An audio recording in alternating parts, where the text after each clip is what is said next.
ମୁଁ ସାର୍ ଆସିଲି କେବଳ ମୋର ସାର୍ ଗୁରୁ ଆସିବେ ତାପରେ ରାଷ୍ଟ୍ରପତି ସ୍ୱୟଂ ମୋତେ ପୁରସ୍କାର ଦେଉଛନ୍ତି। ଏ ରାଷ୍ଟ୍ରପତିଙ୍କୁ ମିଶେଇକି ମୁଁ 3 ଜଣ ରାଷ୍ଟ୍ରପତିଙ୍କୁ ଭେଟିଲିଣି, ପୁରସ୍କାର ବି ପାଇଛି। ଦ୍ୱିତୀୟରେ ଭାଇମାନେ ତ ସାହାଯ୍ୟ କଲେ, ଏମିତି ହେଇକି ଆସିଲି ଟିକେ ଆଉ ମୋର କିଛି ଉଦ୍ଦେଶ୍ୟ ନାହିଁ। ଆନନ୍ଦିତ, ମୁଁ ଭାରି ଆନନ୍ଦିତ। ସେମାନେ ଯାହା ମୋତେ ଡାକିଲେ, ମୁଁ ବେଶୀ କୃତଜ୍ଞ ହେଉଛି ରେଭେନ୍ସା କଲେଜର ଯେଉଁ କର୍ତ୍ତୃପକ୍ଷ, ଭାଇସ୍ ଚାନ୍ସେଲରଙ୍କ ଠାରୁ ଆରମ୍ଭ କରି ଅନ୍ୟାନ୍ୟ ସମସ୍ତେ ମୋତେ ଆଜି ମଧ୍ୟ ଯେତେ କୋଅପରେସନ୍ କଲେ। ଆଗରୁ ଯେତିକି ମୁଁ ତ ତାଙ୍କୁ ମୋ ନାଁ ଦେଇନି, ସେ ନିଜେ ନିଜେ ମୋତେ ବାଛିଲେ।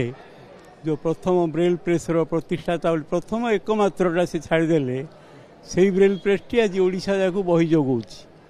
ଆଉ କେଉଁଠି ବ୍ରେଲ୍ ପ୍ରେସ୍ ନାହିଁ। ମାନେ ବ୍ରେଲ୍ ପ୍ରେସ୍ ମାନେ ଆପଣଙ୍କ ବହି ଗୁଡ଼ାକ ବ୍ରେଲ୍ରେ ତିଆରି ହେଉଛି। ପ୍ରଥମ ଶ୍ରେଣୀ ଠାରୁ କଲେଜ ଶିକ୍ଷା ପର୍ଯ୍ୟନ୍ତ ସବୁ ବହି ବ୍ରହ୍ମପୁରରେ ମିଳିବ।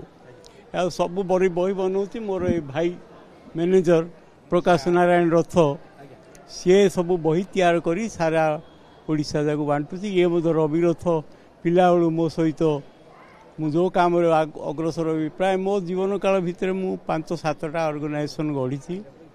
ଆଉ ଏମିତିରେ ସାର୍ ଆଜି ତେଣୁ ଆଜି ଗୋଟେ ଦିନ ମୋ ପାଇଁ ଗୋଟେ ଖୁସିର ଦିନ। ଆଉ ମୁଁ ସାର୍ ଆପଣ ଯେତେ ଲମ୍ବା ଜୀବନ ଗୋଟେ କଣ୍ଟ୍ରିବ୍ୟୁଟ୍ କଲେଣି ଏଇ ବ୍ରେନ୍ ପ୍ରେସ୍ ପାଇଁ, ଆମେ କୋଉଠି ଆସିକି ପହଞ୍ଚିଛେ, ଆଉ କ'ଣ ହେବା ଦରକାର ସାର୍? ଆମେ ଆଜ୍ଞା ଭବିଷ୍ୟତ କଥା ଆଉ କ'ଣ ଅଛି ଆପଣ ଛାଡ଼ି ଦେଇଗଲେ? ଭବିଷ୍ୟତ କଥା ତ ବହୁତ ଅଛି, ମୁଁ ଆଉ କିଛି କରିପାରିବିନି ଆଜ୍ଞା।